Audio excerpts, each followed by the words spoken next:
Flying looks simple. You buy a ticket, board the plane, and hope everything runs on time. But behind the scenes, airlines and airports follow a bunch of rules and routines they rarely explain in plain English.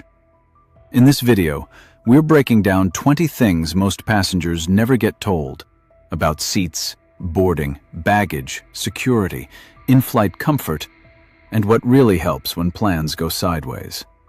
Nothing here is meant to scare you. It's about making your next trip smoother, cheaper, and less stressful. Let's jump in.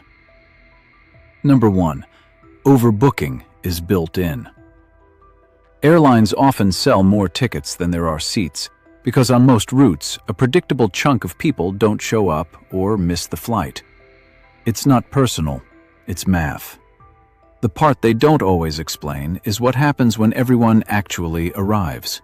The flight becomes oversold, and the airline first tries to fix it with volunteers. If you ever consider volunteering, don't accept a vague promise like, "We'll try to get you out later." Ask for the exact new flight number and a confirmed seat, not standby. Ask whether you're getting cash, a voucher with restrictions, or a mix, and whether meals or a hotel are covered if you're stuck overnight. If you checked a bag, ask if it can be pulled or rerouted, because it may already be headed toward the plane. Also, stay checked in and be at the gate on time, because late arrivals are the easiest people to leave behind when a flight is tight. That connects straight to the next hidden rule. The cheapest fare types come with the fewest protections. Number 2. Basic economy has hidden limits. Basic economy sounds like the same plane and the same seat, just cheaper, but the restrictions can be the whole point. On many airlines, it means you can't change the ticket, you may board last, you might not get a free seat pick, and in some cases, you don't even get a full-size carry-on. The seat you end up with can be assigned at the very end, which is why groups sometimes get split even when the plane still has scattered open seats. Airlines don't highlight this because the low price wins the click, and the fine print shows up later. If you need overhead bin space, boarding last is a real downside, because bins fill from the front, and your bag is more likely to be gate-checked. If your trip has any chance of shifting, paying a little more for a fare that allows changes can be cheaper than buying a brand new ticket. And if you care about where you sit, compare the total price after seat selection and bags, not just the headline fare, because that headline price is where the next secret starts. Number 3. Flight prices move like inventory, not like shopping. People talk about the best day to book or clearing cookies to force a cheaper price. The reality is less dramatic and more annoying. Airlines sell seats in price bands, and as cheaper bands sell out, the system moves you up to the next one. Prices also react to season, events, competition, and how full the flight is expected to be. That's why you can see the same route jump up and down over a week without any obvious reason. A practical approach is to track prices and set alerts, then grab a fare that fits your budget instead of chasing a perfect myth. Flexible dates can matter more than anything. Shifting by one day can change the price a lot, especially around weekends and holidays. Also pay attention to what's included. 2 tickets that look the same price can be totally different once you add a carry-on, a checked bag, and a seat assignment. Airlines rarely say that out loud because the cheaper number is what sells. Number 4. Third-party bookings can slow down help. Booking sites can be useful for comparing options, but if something goes wrong, they can add an extra layer between you and the airline. When a flight is delayed or canceled, airlines can usually rebook tickets they sold directly faster than tickets controlled by an online travel agency, because changes may need the agency to approve or reissue the ticket. That can turn a simple rebooking into a long back and forth while seats disappear. It's even worse when the agency's customer service is closed in your time zone. If you do book through a third party, keep both confirmation codes, download the airline app, and check that you can manage the trip on the airline's site. For complex trips with connections, it's often safer to book directly so you're not stuck in the middle. Connections bring their own set of quiet realities, especially when the schedule looks tight. Number 5. Connection times assume a perfect day. A connection that looks legal on a booking screen can still be stressful in real life.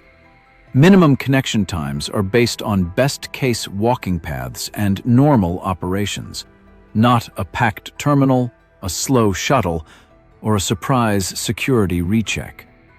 Gates also close before departure, so arriving at boarding time can already be too late. If you're changing terminals, going through passport control, or flying on separate tickets, add buffer. If you're arriving from an international flight, some airports require you to clear immigration, pick up your checked bag, and drop it again before the next flight, even when it's tagged through, so a short connection can vanish fast. If you're worried you'll miss it, tell the crew early. They can't hold the plane, but they can sometimes flag your connection or suggest the quickest route. Here's a key detail airlines don't explain clearly. If your whole trip is on one ticket, the airline usually has to rebook you if you miss a connection because of their delay. If you built the trip out of separate tickets, you can be treated like a no-show on the next flight. When you can, choose the first flight of the day because delays stack up as the day goes on.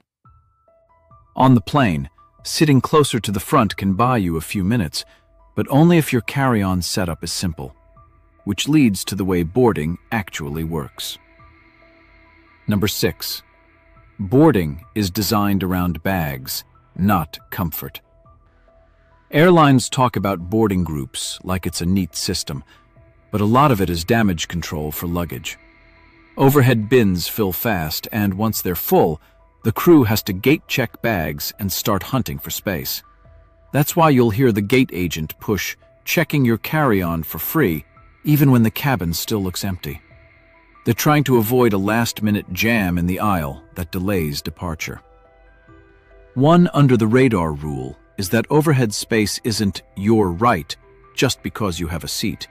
Airlines treat it as shared space, first come, first served. A simple packing hack is to put your true essentials in a personal item that stays under the seat: medicine, a charger, a snack, and one warm layer. If your roller bag gets taken at the gate, you still have what you need. Also, keep anything fragile out of your carry-on if it might be forced into checked baggage. And while we're talking about seats and space, seat maps can be misleading in ways most passengers don't realize. Number 7. The seat map isn't a full truth. The seat map you see during booking is more like a sales screen than a complete inventory list. Airlines can block seats for families, frequent flyers, crew needs, weight and balance, or because a seat is broken and can't be assigned yet. Some seats stay unavailable until close to departure and then suddenly open up, which makes it look like the airline was hiding them. In a way, they were, because holding seats gives them flexibility. Another thing people miss: good seat depends on what you care about. Exit rows have extra space but strict rules. Bulkhead seats have more knee room but often have fixed armrests and no underseat storage for takeoff and landing. Seats near galleys and bathrooms can mean noise, light, and lines forming next to you. Even window seats can be tricky because some rows have misaligned windows, so you're staring at a wall instead of a view. If legroom matters, check the exact row and aircraft type because the same seat number can feel different on different planes. Even after you pick, the airline can still move you. Number 8. Seat changes happen for boring reasons. When people get moved, it's easy to assume something shady.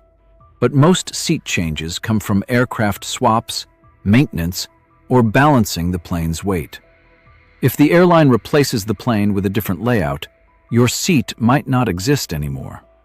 Sometimes a seatbelt, screen, or recline mechanism is broken and the seat gets blocked.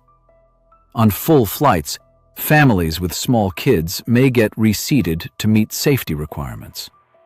The best way to protect your seat is to pick it early, then keep checking the app as your flight gets closer.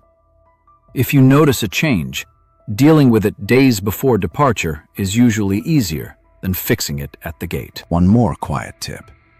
If you paid extra for a specific seat or extra legroom and you get moved to something cheaper, you can often request a refund for the difference. Save screenshots and receipts so you can prove what you bought. That leads into upgrades, because upgrades also look random, but they rarely are. Number 9. Upgrades are mostly an algorithm. The classic idea of getting upgraded because you asked nicely is way less common than people think. Most airlines run upgrades through priority lists based on loyalty status, the fare you bought, and sometimes paid upgrade offers in the app. By the time you reach the gate, many premium seats are already assigned. That said, seats do open up when people miss connections, so it can still be worth checking the app and politely asking what your options are.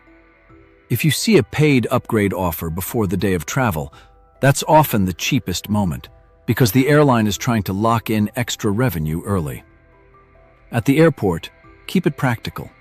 Ask if there are paid upgrades, ask if standby is possible, and ask how your name would be prioritized if a seat opens. Don't pressure crew members who don't control the system. If you want upgrades to be realistic over time, the secret is loyalty, and loyalty points have rules people skip. Number 10. Miles have fine print nobody reads.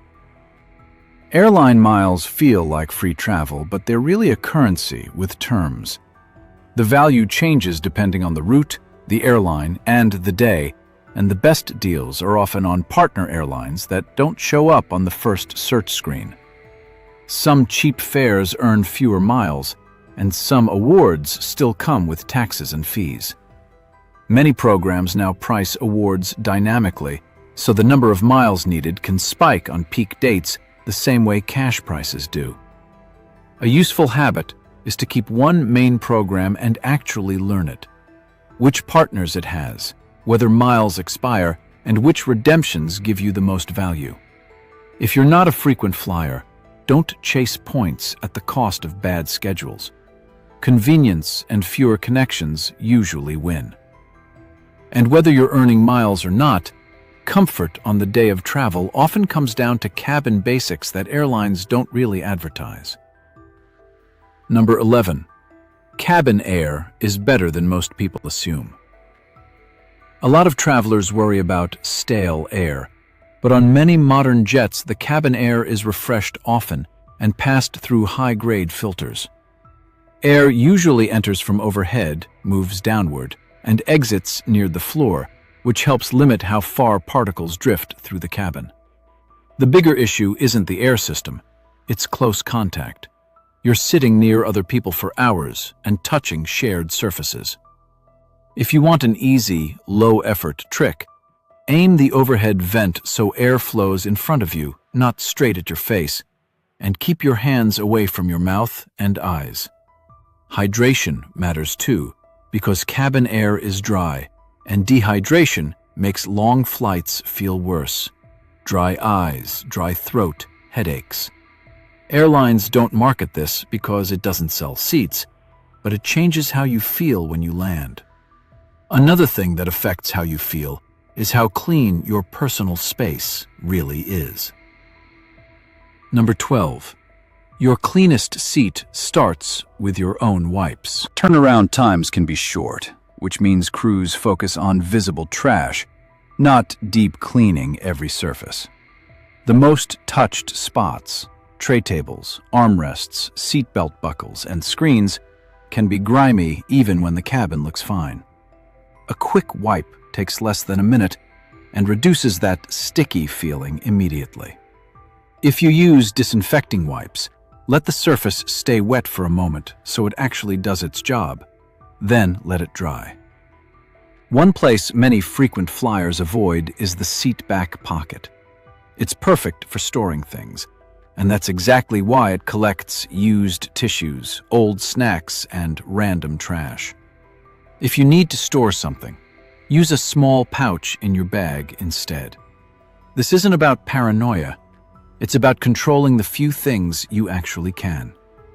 The same logic applies to onboard blankets and pillows. Number 13. Soft amenities. Have a catch. On long flights, many airlines hand out blankets and pillows in sealed packaging, which is what you want to see. On shorter routes, you might get a loose blanket or a pillow that looks fine, but has an unknown history. Airlines don't love talking about this because the details vary by carrier and route, and it can sound unpleasant. A simple rule is, if it's sealed, use it. If it's not sealed, treat it like a shared item. Bringing a light layer, like a hoodie or a thin travel blanket, gives you control without taking much space. Add an eye mask and earplugs if you're sensitive to light and noise, because cabin lights and announcements can be unpredictable.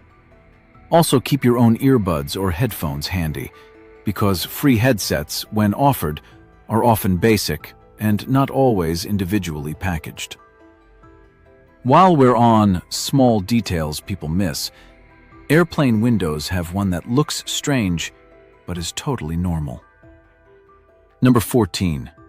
The tiny window hole is a safety feature. Many airplane windows have a small hole near the bottom, and people notice it and assume something is wrong. It's actually a pressure-equalizing breather hole that helps manage cabin pressure between window layers and reduces fogging. Airplane windows are built with multiple panes. The outer pane handles the main pressure load, and the inner pane is like a protective layer you can touch. The little hole helps keep the pressure where it should be between those panes.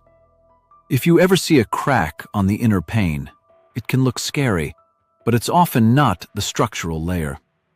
The right move is simple. Point it out to the crew and let them decide. They'd rather know than have you stress silently. This connects to another set of routines that look like annoying rules, but are really about safety and speed. Number 15. Shades up and lights dim are about readiness. Crews often ask for window shades up during takeoff and landing, and it's not to make the cabin prettier. It helps the crew quickly assess outside conditions, and it helps emergency responders see into the cabin if they need to. Dimming the lights can also help your eyes adjust, especially on night flights. Tray tables up and seatbacks upright are the same idea.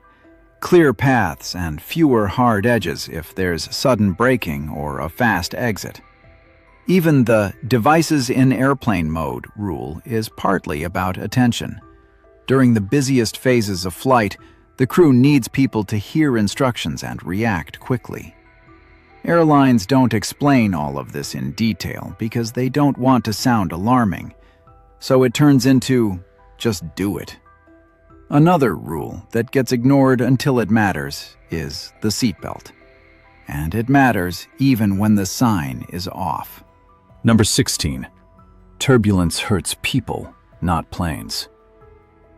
Turbulence itself is usually not a threat to the aircraft, but it can be a real threat to anyone who's unrestrained. The most common serious injuries in turbulence happen when someone is standing or when a heavy object becomes airborne. That's why pilots often keep their own belts fastened even when the seatbelt sign is off. A smart habit is to keep your belt loosely fastened whenever you're seated and tighten it if conditions get bumpy. Stow laptops when the ride feels unstable. Keep hot drinks covered and don't leave heavy items on the tray table. If you're walking the aisle, Use seat backs for balance, not the overhead bins, because bins can pop open. This isn't fear-mongering, it's just physics. And if you do get up, keep your shoes on. Airplane floors aren't as clean as they look. Bathrooms have their own, not advertised features too. Number 17. Lavatories are built for emergencies. Airplane bathrooms feel private, but they're designed so crew can get in if there's a medical issue or someone is unresponsive. That means the door can be opened from the outside using a hidden mechanism. Airlines don't advertise the details, but the main point is simple. The lavatory is not a place for anything risky or rule-breaking. You may also notice an ashtray on many lavatory doors, even though smoking is banned. That's not permission, it's a safety backup. Because if someone breaks the rule, the safest outcome is that it gets extinguished quickly. Another practical detail. Toilets use a vacuum system, so don't flush wipes, thick paper, or random trash, because it can clog and take the bathroom out of service for everyone.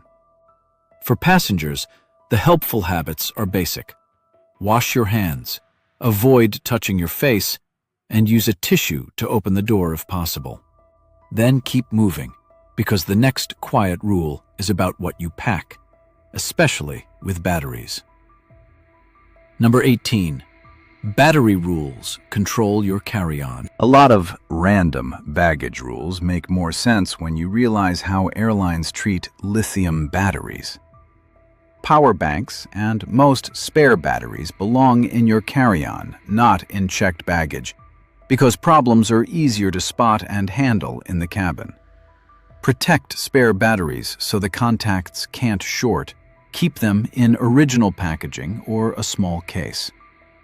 If you travel with camera gear or a laptop, know that airlines may limit battery size and quantity, so it's smart to check the rules before you pack. Liquids are another common pain point. If you're flying through U.S. airports, the TSA's 311 rule is the one most people know, but similar limits exist in many countries. Small containers, all in one clear bag. Pack that bag where you can pull it out in seconds, along with any large electronics if the airport requires them in a separate bin. The faster you're ready, the less time you spend in the line where another secret shows up. Security is a system, and you can work with it. Number 19. Security Line's Reward Organization. Airports often have multiple screening lanes, and the fastest lane is usually the one with travelers who are prepared, not the one that looks shortest. People with overstuffed bags and loose items slow everything down. Before you reach the front, empty your pockets, keep your ID and boarding pass ready, and know where your liquids and electronics are. Put small metal items inside your bag before the line starts, so you're not juggling them at the bins.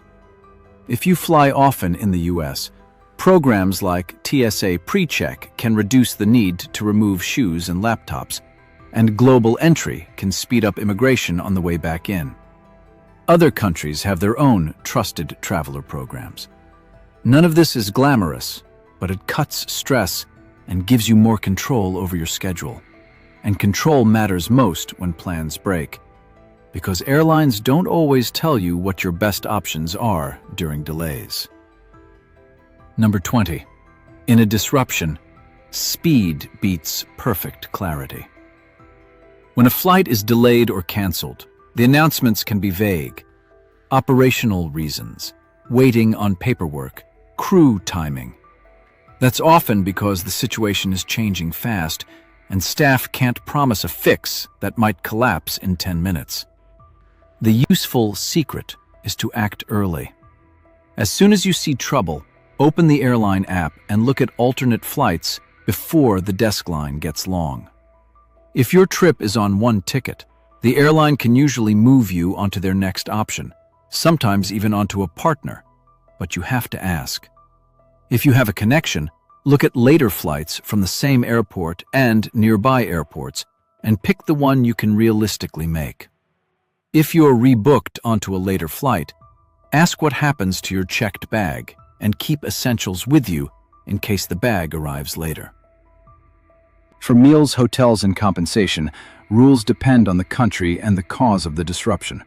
So focus on getting a confirmed new plan first, then ask what support applies to your situation and get it in writing if possible.